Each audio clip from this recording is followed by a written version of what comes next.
एक galvanometer is converted into an ammeter by connecting. Galvanometer से ammeter बनाने का तरीका क्या है कि एक बहुत लो रेजिस्टेंस जो है वो हम पैरेलल में लगा देते हैं, तो गैल्वेनोमीटर से एमीटर बन जाता है। और किस रेंज का एमीटर बनाना है उस पर डिपेंड करेगा, जो पैरेलल में लो रेजिस्टेंस लगाते हैं जिसको हम शंट भी कहते हैं, उसकी वैल्यू पे डिपेंड करेगा कि आप जो एमीटर बनाने जा रहे हो उसकी रेंज क्या है। ठीक है, तो इसमें सिंपली ये पूछ रहे हैं कि क्या करते हैं, तो एक लो रेजिस्टेंस हम सीरीज में कनेक्ट कर देते हैं, ए पार्ट। ठीक। The net resistance of a voltmeter should be large to ensure. Voltmeter का नेट रेजिस्टेंस ज़्यादा इसलिए होता है ताकि वो कोई करंट एक्सट्रैक्ट ना करे। ठीक है, जिस जिस रेजिस्टेंस के अक्रॉस उसको पोटेंशियल ड्रॉप फाइंड करना है, जिस रेजिस्टेंस के अक्रॉस वोल्टेज फाइंड करना है, उस रेजिस्टेंस के अक्रॉस हम वोल्ट मीटर लगाएंगे। जैसे मान लीजिए एक वायर है जिसमें ये रेजिस्टेंस है, इस रेजिस्टेंस में कुछ करंट फ्लो हो रही है और हमें फाइंड करना है कि कितना पोटेंशियल ड्रॉप है, तो हम क्या करेंगे, इसके पैरेलल में एक वोल्ट मीटर लगा देंगे। ठीक। अगर वोल्ट मीटर ने कोई भी करंट यहाँ से ड्रॉ कर ली तो रेजिस्टेंस के अक्रॉस जो वोल्टेज होगा वो कम हो जाएगा। तो volt meter, ideally volt meter का नेट रेजिस्टेंस इन्फानाइट होना चाहिए ताकि वो यहाँ से कोई भी करंट ड्रॉ ना करे, ताकि जो पोटेंशियल ड्रॉप बताए, वोल्टेज ड्रॉप बताए, वोल्टेज डिफरेंस बताए, तो वो एग्जैक्ट बताए। ठीक है, तो इसमें क्या आंसर बनेगा, so it does not appreciably change the potential difference to be measured, so your answer will be D part. It does not draw excessive current. इससे ये समझ में आ रहा है कि ज़्यादा करंट नहीं ले, मतलब कम करंट ले सकता है, मतलब वो बिल्कुल भी करंट नहीं ले सकता, तो ये बी पार्ट आंसर नहीं बनेगा। It can measure large potential difference, ये भी हो सकता है। ठीक है, जितना पोटेंशियल ड्रॉप ज़्यादा होता है, जितना जितना नेट रेजिस्टेंस वोल्ट मीटर का ज़्यादा होगा उतना वो ज़्यादा पोटेंशियल डिफरेंस भी मेजर कर सकता है। ठीक है, वो एक वजह हो सकती है, लेकिन जो मेन वजह वो ये है कि does not appreciably change the potential difference that to be measured.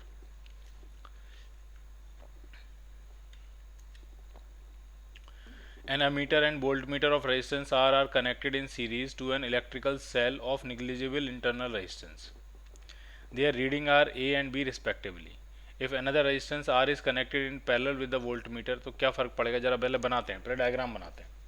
इसमें कह रहे हैं कि एक तो आपके पास क्या है, अमीटर है, और एक आपके पास वोल्ट मीटर है, उसको हम सीरीज़ में कनेक्ट कर रहे हैं इलेक्ट्रिकल सेल से। तो पहले आप डायग्राम समझिए। तो डायग्राम बनाते हैं, जैसा वो कह रहे हैं वैसा बनाते हैं। इसमें एक अमीटर है, एक वोल्ट मीटर है, उसको आर रेजिस्टेंस के साथ सीरीज़ में कनेक्ट किया गया। तो ऐसा मान लेते हैं, मान लीजिए ये अमीटर है और ये एक वोल्ट मीटर है, उसको एक आर रेजिस्टेंस के साथ सीरीज़ में कनेक्ट किया गया है, जो कि एक इलेक्ट्रिकल सेल जिसका इंटरनल रेजिस्टेंस निग्लिजिबल है उससे कनेक्टेड है। तो मतलब इस तरह की सिचुएशन है।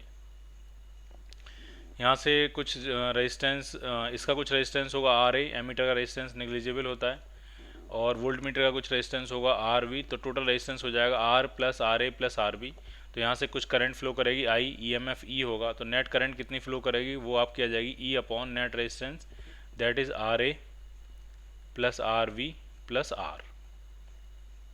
ठीक, इसमें से कितनी करंट जाएगी, तो वो इसकी रीडिंग होगी, एमीटर की रीडिंग आई के बराबर होगी, एमीटर की जो रीडिंग होगी वो आई के बराबर होगी, और वोल्ट मीटर की जो रीडिंग होगी, जो वोल्टेज वो मेज़र करेगा, वो फिर अपने अक्रॉस ही वोल्टेज मेज़र करेगा, तो उससे जाने वाली करंट आई है और उसका रेजिस्टेंस आर वी है, तो जो वोल्टेज मेज़र करेगा वो आई टाइम्स आर वी मेज़र करेगा। ठीक है, एमीटर क्या मेज़र करेगा, एमीटर ये जो टोटल करंट फ्लो हो रही है यहाँ से, ये पूरी करंट, ये जो मैंने लिखा है ये एमीटर की रीडिंग होगी, और वोल्ट मीटर जो है वो अब यहाँ किसी के अक्रॉस तो लगा नहीं है, तो अपने अक्रॉस जो पोटेंशियल डिफरेंस है वही मेज़र करेगा, तो वो मेज़र करेगा आई टाइम्स आर वी। अब क्या कह रहे हैं, कह रहे हैं if another resistance R is connected in parallel with the volt meter. हमने क्या किया, एक और रेजिस्टेंस आर है उसको वोल्ट मीटर के साथ पैरेलल में कनेक्ट कर दिया इस तरह से। ठीक है, तो किसकी रीडिंग बढ़ जाएगी, किसकी रीडिंग कम हो जाएगी, ये आपसे पूछ रहे हैं। ठीक है, तो सबसे पहले ये बताओ पूरे सर्किट का नेट रेजिस्टेंस पे क्या फ़र्क पड़ेगा। जब भी हम पैरेलल में कनेक्ट करेंगे तो इन दोनों का जो नेट रेजिस्टेंस होगा वो सबसे छोटे वाले से भी छोटा हो जाएगा। ठीक, यानी जहाँ पे हमने आर वी लिखा है उसकी जगह हम आर और आर वी का पैरेलल कॉम्बिनेशन लिखेंगे, जो कि आर वी से डेफिनेटली कम होगा।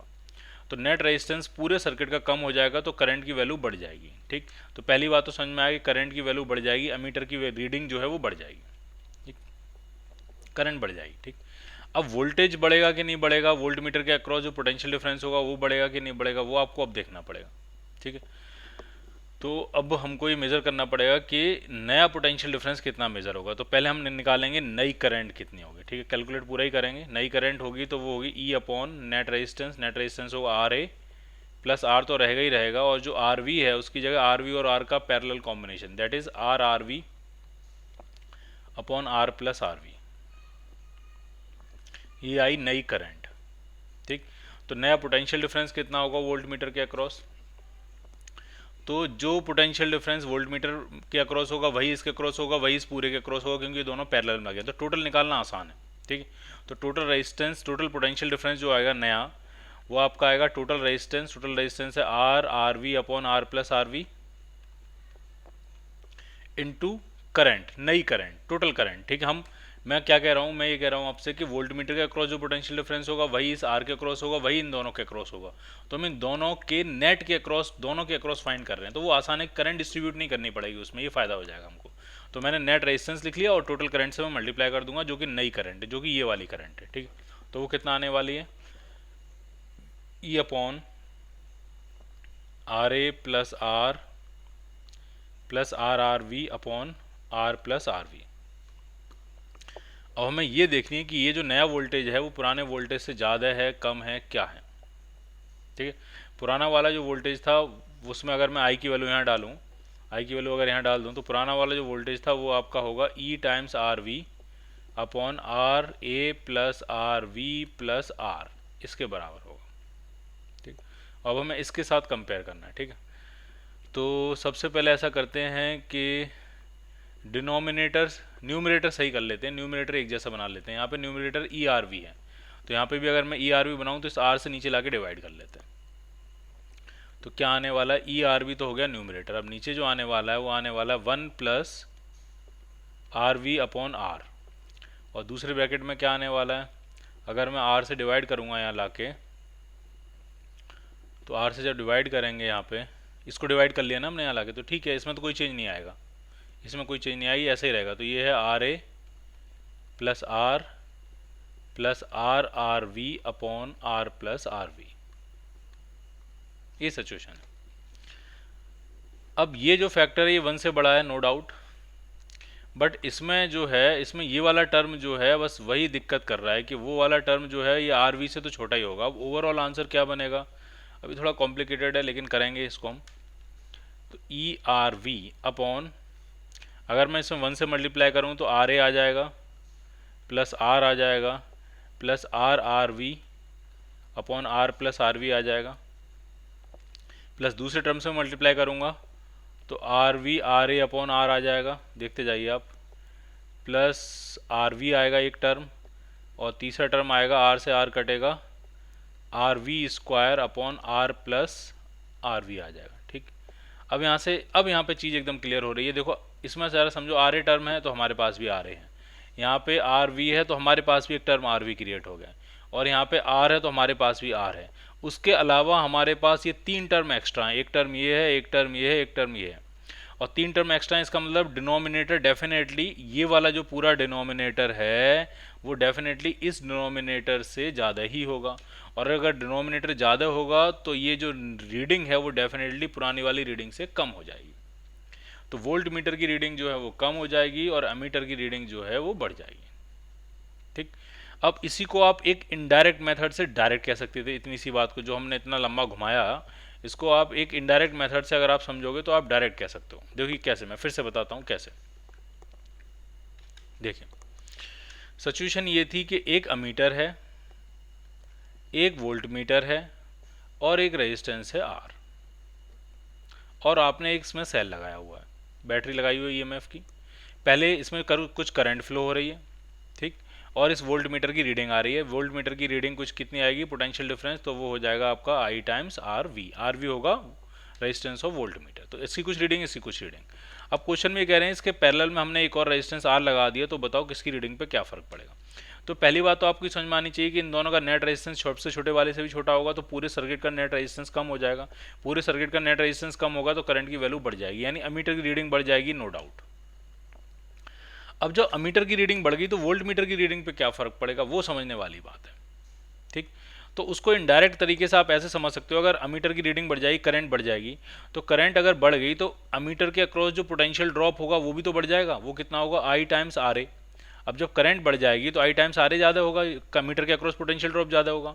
उसके बाद इस रेजिस्टेंस के अक्रॉस भी पोटेंशियल ड्रॉप ज़्यादा हो जाएगा, क्योंकि आई टाइम्स आर इसका पोटेंशियल ड्रॉप होगा। करंट बढ़ेगी तो उसके बाद भी पोटेंशियल ड्रॉप ज़्यादा होगा, लेकिन पूरे सिस्टम के अक्रॉस टोटल पोटेंशियल ड्रॉप तो ई ही है, तो अगर एमीटर के अक्रॉस भी पोटेंशियल ड्रॉप बढ़ रहा है, इस रेजिस्टेंस के अक्रॉस भी पोटेंशियल ड्रॉप बढ़ रहा है, तो डेफिनेटली इस वोल्ट मीटर के अक्रॉस पोटेंशियल ड्रॉप कम हो गया होगा, तो वोल्ट मीटर की रीडिंग कम हो जाएगी। तो इनडायरेक्ट मेथड से आप तुरंत कह सकते हो कि वोल्ट मीटर की रीडिंग कम हो जाएगी और अमीटर की रीडिंग बढ़ जाएगी।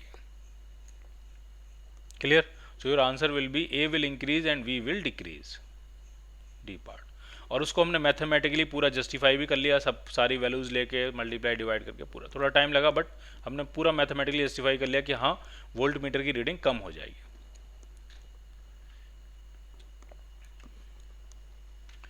एक सेल है, उसका इंटरनल रेजिस्टेंस दिया 1.5 ओम और ईएमएफ दिया 1.5 volt, balances 500 centimeter on a potentiometer wire. If a wire of 15 ohm is connected between the balance point and the cell, then the balance point will shift. balance point कितना shift होगा, नहीं shift होगा, क्या होगा? ठीक है, तो जरा समझिए क्या क्या है। एक सेल है, उसका इंटरनल रेजिस्टेंस 1.5 ओम है और ईएमएफ 1.5 वोल्ट है, और एक पोटेंशियोमीटर वायर है। तो यहाँ पोटेंशियोमीटर बनाते हैं, ये पोटेंशियोमीटर की बैटरी रहेगी, ये पोटेंशियोमीटर का वेरिएबल रेजिस्टेंस रहा होगा, और ये आपका पोटेंशियोमीटर वायर है।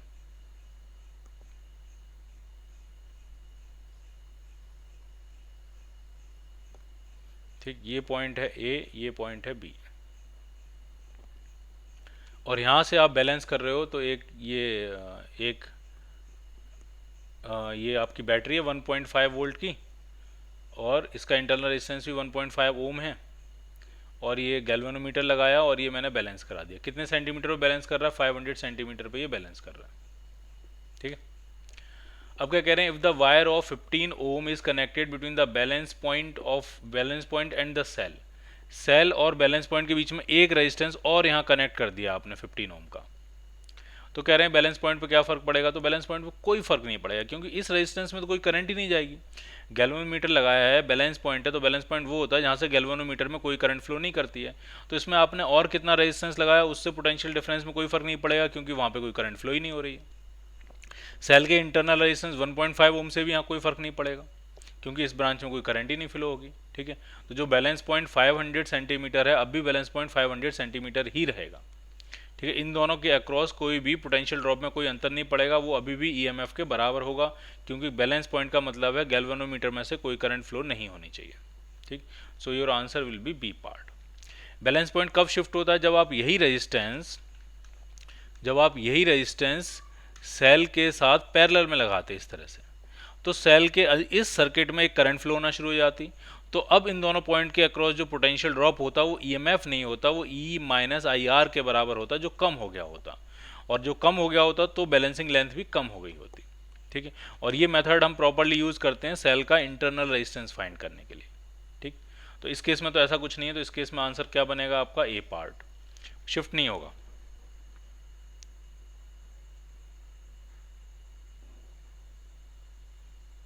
ये पूछ रहे हैं ना, the balance point will shift 2 0 नहीं, बाई 0 होता तो सही हो जाता। ठीक है, ये गलत हो गया, अगर यहाँ लिखा होता बाई 0 तो सही हो जाता, तो इसका आंसर बनेगा नन ऑफ द अबव, 2 0 नहीं। ठीक है, मुझे ऐसा लगा कि बाई 0 है, अगर यहाँ लिखा होता बाई 0 तो बिल्कुल सही होता, बाई 0 सेंटीमीटर बिल्कुल सही हो जाता, बट यहाँ लिखा है 2 0, सो ये answer is D part. A voltmeter of resistance 1000 ohm gives full scale deflection when the current of 100 milliampere flows through it. The shunt resistance required across it to enable it to use as an ammeter reading 1 ampere at full scale deflection. देखिए आपके पास क्या है, एक voltmeter है और उसका अपना resistance पूरा दिया हुआ है, वोल्टमीटर है, उसका जो रेजिस्टेंस दिया है आर बी, वो आपके पास 1000 ओम है, और फुल स्केल डिफ्लेक्शन ये तब देता है, फुल स्केल डिफ्लेक्शन ये तब देता है जब इसमें कितनी करंट फ्लो कर रही होती है, तो उसी करंट को हम आईजी कहते हैं, और वो है 100 मिली एम्पियर। ठीक, अब क्या कह रहे हैं? A shunt required across it to enable it to use an ammeter. अब इसको हमें एमीटर की तरह यूज करना है, जो फुल स्केल डिफ्लेक्शन दे 1 एम्पियर करंट पे। ठीक है, तो हम क्या करेंगे, हम इसके पैरेलल में एक रेजिस्टेंस और लगा देंगे, जिसको हम नाम देंगे शंट।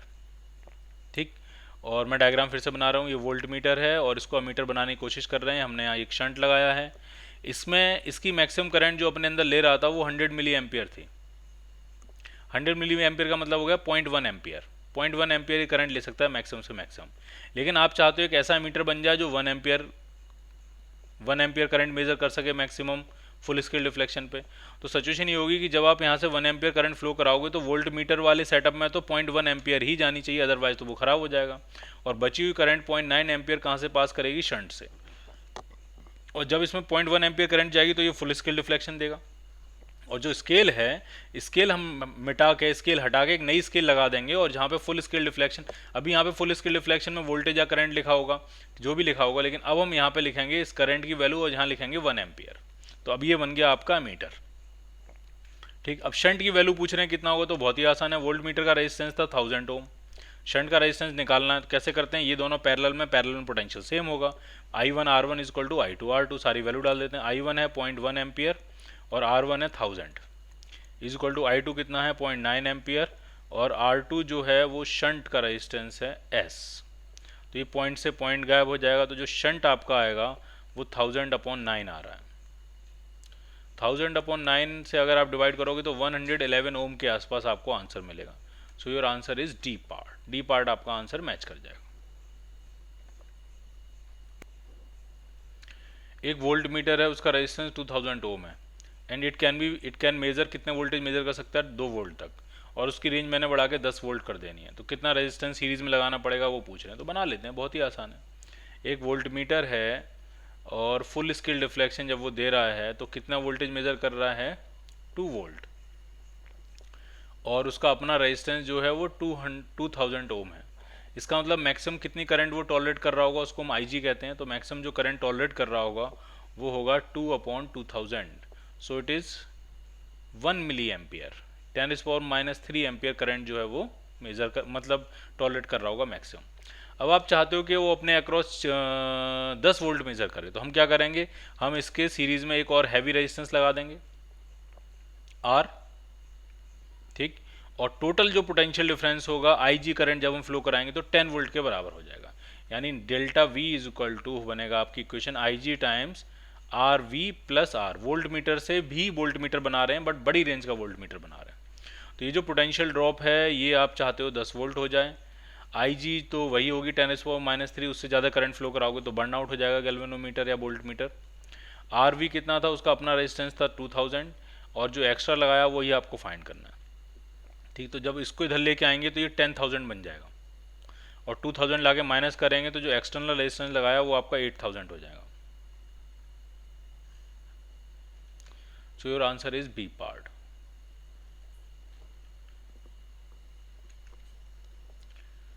एक galvanometer has a resistance of 25 ohm and a maximum current of 0.1 ampere that can be pass through it. उससे ज़्यादा तो ये IG हो गई, ये क्या हो गई IG, और ये G की वैल्यू है, गैल्वेनोमीटर का रेजिस्टेंस है। अब मुझे इसको एमीटर में कन्वर्ट करना है जिसकी रेंज 10 एम्पियर हो, तो हम शंट कितना लगाएंगे वो निकालना, तो बहुत ही आसान है।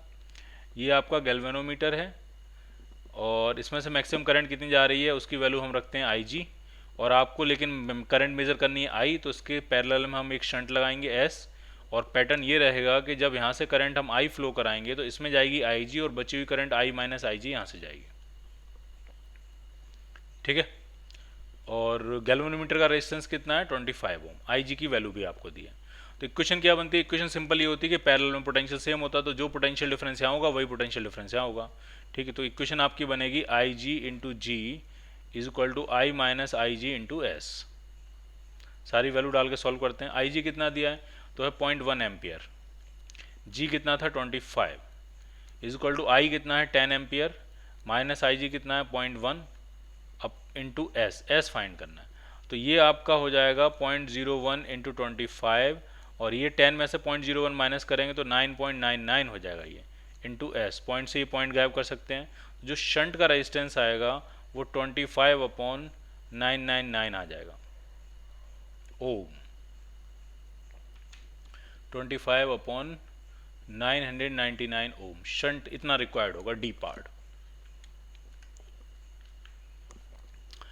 अगले क्वेश्चन भी सिंपल है, इसमें एक एमीटर है वो फुल स्केल डिफ्लेक्शन दे रहा है 2 एम्पियर करंट में, और अपने जो एमीटर है उसका जो रेजिस्टेंस है उसका अपना रेजिस्टेंस वो है 12 ओम। अब सेम एमीटर को यूज़ करना है मैक्सिमम करंट 5 एम्पियर के लिए, तो हम एक शंट और लगाएंगे। ठीक है, एक शंट हम पैरेलल में और लगाएंगे, सीरीज वाला तो आंसर बनेगा नहीं, पैरेलल वाला ही आंसर बनेगा, तो बना लेते हैं। एक एमीटर से नया एमीटर बना रहे हैं, ये एमीटर है, इसका अपना रेजिस्टेंस जो है वो 12 ओम है, मैक्सिमम करंट कितनी फ्लो करा रहा है, वो 2 एम्पियर है, इससे ज़्यादा करंट नहीं है, ठीक। और 2 एम्पियर पे फुल स्केल डिफ्लेक्शन दे रहा है। आप कह रहे हो आपको 5 एम्पियर करंट मेजर करनी है, तो हम क्या करेंगे, इसके पैरेलल में एक और शंट लगाएंगे। और सिचुएशन ये होनी चाहिए कि जब यहाँ से 5 एम्पियर करंट फ्लो हो तब एमीटर में कितनी जाए, 2 एम्पियर ही जाए, बची हुई 3 एम्पियर करंट इस शंट में से पास कर जाए। और पुराने एमीटर में यहाँ पे जो 2 एम्पियर लिखा होगा उसको मिटा के मैंने 5 एम्पियर लिख देना है बस, ठीक। ये एमीटर अभी भी 2 एम्पियर करंट मेजर करेगा, लेकिन मुझे पता है जब ये 2 एम्पियर कह रहा है तो 3 एम्पियर यहाँ से जा रही होगी, टोटल 5 एम्पियर आ रही होगी। तो जब ये कह रहा है 2 एम्पियर, तो मुझे पता है टोटल 5 एम्पियर करंट आ रही होगी, तो वो जो 2 एम्पियर यहाँ लिखा था फुल स्केल डिफ्लेक्शन में, उसको मिटा के मैंने वहाँ पे 5 एम्पियर लिख दिया, ठीक। तो बस सॉल्व कर लेते हैं, पैरेलल में पोटेंशियल सेम होता है, तो 2 into 12 is equal to 3 into shunt S, तो 3 से कैंसिल करेंगे 4 टाइम्स, तो जो शंट आपका आएगा वो 8 ओम आ जाएगा, 8 ओम लगाएंगे हम पैरेलल में। So your answer is C part.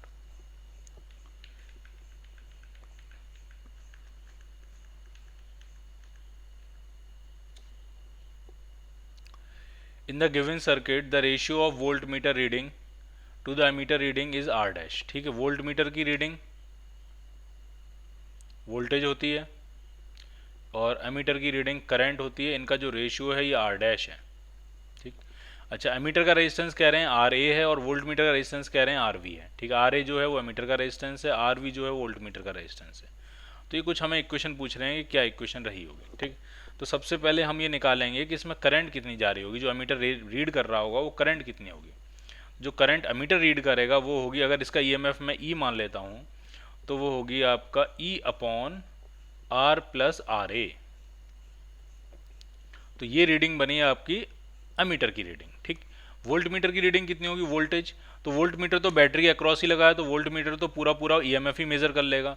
तो आइडियल है, अगर मैं नहीं, वोल्टमीटर आइडियल नहीं है, फिर भी वोल्टमीटर आइडियल नहीं है, फिर भी वोल्टमीटर पूरा का पूरा बैटरी के अक्रॉस ही लगा है, तो जो इस बैटरी के अक्रॉस पोटेंशियल डिफरेंस होगा वही वोल्टमीटर के अक्रॉस होगा। तो वोल्टमीटर आइडियल नहीं होते हुए भी एग्जैक्टली ई मेजर करेगा, ठीक है, क्योंकि इस बैटरी आइडियल है, बैटरी के पास कोई इंटरनल रेजिस्टेंस नहीं है। अगर बैटरी के पास एक इंटरनल रेजिस्टेंस होता तो वोल्टमीटर मेजर कर रहा होता ई माइनस आई आर, और वो आई जो होती है वो इससे निकलने वाली करंट होती, बट इसका कोई इंटरनल रेजिस्टेंस नहीं है, तो ये जो वोल्टमीटर है वो एग्जैक्टली ई के बराबर मेजर करेगा। तो वोल्टमीटर की रीडिंग आएगी आपकी ई, और वोल्टमीटर की रीडिंग अपॉन करंट की रीडिंग का रेशियो कह रहे हैं वो आर डैश। तो जरा दोनों की वैल्यू डाल देते हैं, वोल्टमीटर की रीडिंग ई है, करंट की रीडिंग है E upon R plus R A, और ये है आपका आर डैश। तो ई से ई कैंसिल आउट हो गया, तो आर डैश जो आपका आ रहा है वो आर प्लस आर ए के बराबर आ रहा है। ये इक्वेशन बन रही है। तो अगर मुझे आर निकालना होगा तो R dash minus R A बनेगा, R dash minus R A, so your answer is B part, ठीक है।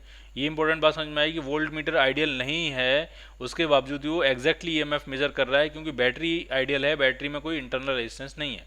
अगर बैटरी में इंटरनल रेजिस्टेंस होता तो जो वोल्टमीटर मेजर कर रहा होता वो E minus I R major कर रहा होता।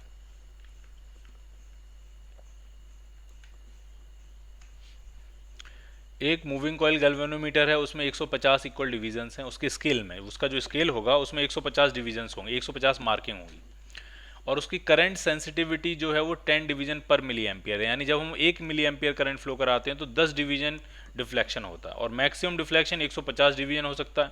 तो इसका मतलब मैक्सिमम करंट वो गैल्वेनोमीटर जो मेजर करेगा, जिसको मैं IG कहूँगा, वो 15 मिली एम्पियर हो जाएगी। ये आपको समझ में आना चाहिए। 1 मिली एम्पियर में 10 डिवीजन जा रहे हैं, तो 150 डिवीजन क्रॉस करने में 15 मिली एम्पियर करंट फ्लो हो जाएगी, तो ये मैक्सिमम करंट आ गई। अच्छा, अब जो वोल्टेज सेंसिटिविटी है वो 2 डिवीजन पर मिली वोल्ट है, तो मैक्सिमम वोल्टेज कितना मेजर करेगा वो गैल्वेनोमीटर, ठीक। तो 2 डिवीजन क्रॉस 1 मिली वोल्ट में 2 डिवीजन डिफ्लेक्शन होता है, तो 150 डिवीजन के लिए 75 मिली वोल्ट आपको वोल्टेज चाहिए, तो मैक्सिमम वोल्टेज जो मेजर करेगा वो 75 मिली वोल्ट होगा, ठीक। इतनी बात समझ में आ रही है आपको, ठीक है। तो इससे हम क्या फाइंड कर सकते हैं, उस गैल्वेनोमीटर का रेजिस्टेंस फाइंड कर सकते हैं, क्योंकि गैल्वेनोमीटर से जाने वाली मैक्सिमम करंट आपको पता है, उस टाइम गैल्वेनोमीटर के अक्रॉस मैक्सिमम वोल्टेज कितना होगा, VG डेल्टा VG कह सकता हूँ, वो भी आपको पता है। तो गैल्वेनोमीटर का आप रेजिस्टेंस फाइंड कर लोगे, ठीक। तो वो रेजिस्टेंस जो आएगा वो हो जाएगा delta VG upon IG, this is and that is 5 ओम, ये 5 ओम रेजिस्टेंस मिल जाएगा।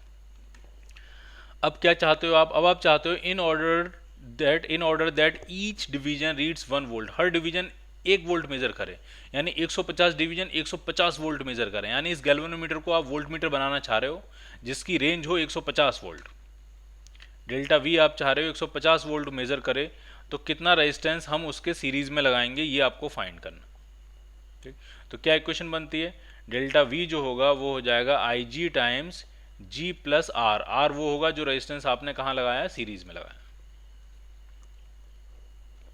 ठीक है, सारी वैल्यू डालें, कितना मेजर करना चाहते हो 150 वोल्ट। आई जी जो है वो कितनी है, वो है 15 मिली एम्पियर यानी 10⁻³ जी की वैल्यू कितनी है 5 ओम, और आर आपको फाइंड करना है। तो 15 से कैंसिल करेंगे, ये 10 टाइम्स 10⁻³ इधर जाएगा तो 10⁻+3 हो जाएगा, तो ये हो जाएगा 10,000, और 10,000 में से 5 माइनस कर देंगे तो जो आर आपका आएगा वो आएगा 9,995। ठीक, so your answer is B part. इतना रेजिस्टेंस आपको सीरीज में लगाना पड़ेगा, तब वो 150 मैक्सिमम वोल्ट मेजर करेगा, या तब उसकी सेंसिटिविटी 1 वोल्ट पर डिवीजन होगी। इसमें कह रहे हैं गैल्वेनोमीटर है 30 डिवीजन है उसमें, और sensitivity 16 micro ampere per division है। तो बताओ आईजी की वैल्यू कितनी हो जाएगी। तो एक डिवीजन में 16 माइक्रो एम्पियर, तो 30 डिवीजन में कितना हो जाएगा, इंटू 30 कर देंगे, तो ये हो जाएगा 480 माइक्रो एम्पियर जो है वो मैक्सिमम करंट फ्लो होगी उस गैल्वेनोमीटर से। It can be converted into a voltmeter to read 3 volt. 3 volt measure करना है, तो बताओ कैसे मेजर करेंगे। ठीक है, तो ये गैल्वेनोमीटर है आपका, ये पॉइंटर है, इसके सीरीज में हम एक हैवी रेजिस्टेंस लगाएंगे, करंट मैक्सिमम वही आईजी होगा, लेकिन दोनों मिल के टोटल कितना पोटेंशियल डिफरेंस मेजर करना है उनको, 3 वोल्ट। ठीक, तो इक्वेशन बना लें फिर। तो delta V is equal to बनेगा आपका I G times G plus R.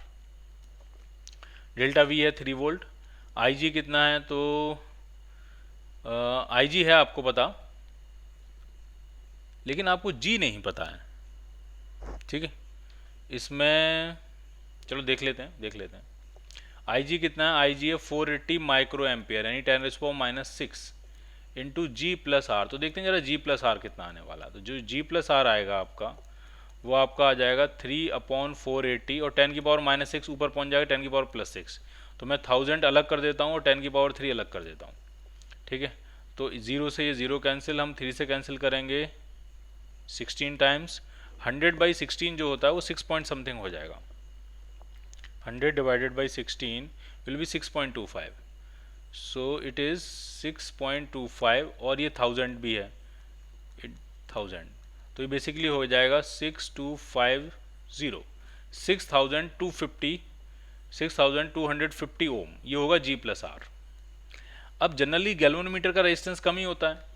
ठीक है, थोड़ा बहुत होगा 5-10 ओम, कुछ भी हो सकता है। ठीक है, तो अगर हम सोचें इसमें क्या क्या आंसर हो सकते हैं, तो आंसर सीरीज वाला ही बनेगा, पैरेलल वाला तो बनेगा नहीं। ठीक है, सीरीज वाला ही बनेगा, तो 500 ओम से तो बात बनेगी नहीं, क्योंकि आप सोचो अगर 500 ओम लगाना पड़ेगा, इसका मतलब गैल्वेनोमीटर का रेजिस्टेंस तो फिर 5750 ओम होगा। गैल्वेनोमीटर का इतना ज़्यादा रेजिस्टेंस नहीं होगा। गैल्वेनोमीटर का रेजिस्टेंस 100-200 तक ओम तो हो सकता है, लेकिन हज़ारों में नहीं होगा। ठीक है, तो जो एक्स्ट्रा रेजिस्टेंस होगा वो 6000 ओम तो आंसर बन सकता है। ठीक है, नियरली 6 किलो ओम सीरीज में ये हो सकता है आंसर। तो इसमें जो बेस्ट आंसर है वो क्या बनेगा, ए पार्ट। ठीक है, डी पार्ट में अगर ये लिखा होता it can not be determined accurately, it can not be determined correctly, या it can not be determined with the given information, या इन्फॉर्मेशन इज इनसफिशिएंट, ये सब लिखा होता तो मैंने definitely D part answer tick कर दिया होता। लेकिन डी में लिखा it can not be converted, तो कन्वर्ट तो हम कर ही सकते हैं। ठीक है, तो डी इसलिए गलत हो गया। ठीक है, और इसमें नियरली कह रहे हैं, एग्जैक्टली ये भी नहीं कह रहे हैं, तो इसमें जो बेस्ट आंसर है वो क्या है, इसका ए पार्ट। ठीक है, जी प्लस आर 6250 है, तो आर कितना होगा, तो जी आपका 10 ओम भी हो सकता है, 200 ओम भी हो सकता है, 20 ओम भी हो सकता है। ठीक है, तो आर जनरली आपका 6 किलो ओम के आसपास हो सकता है। तो बेस्ट आंसर ए पार्ट है।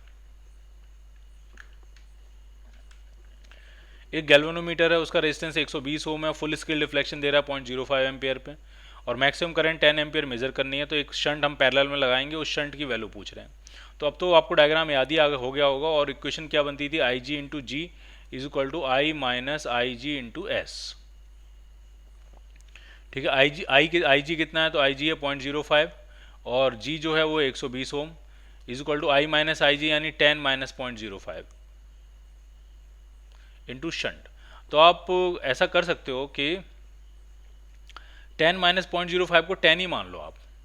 शंट की अप्रोक्सीमेट वैल्यू आएगी, और अप्रोक्सीमेट भी इतना अप्रोक्सीमेट नहीं होगी, वो एग्जैक्ट के बिल ऑलमोस्ट करीब होगी वो, क्योंकि 10 में से 0.05 माइनस करेंगे तो 9.95 बचेगा, ऑलमोस्ट 10 ही है वो। ठीक है, तो 10 से अगर मैं कैंसिल करूँ इसको तो 10 से ये एक जीरो चला जाएगा, और 12 में 0.05 से मल्टीप्लाई करेंगे तो 0.6 आ जाएगा। तो शंट जो है अप्रोक्सीमेटली 0.6 ओम के आसपास होगा। So your answer is C part.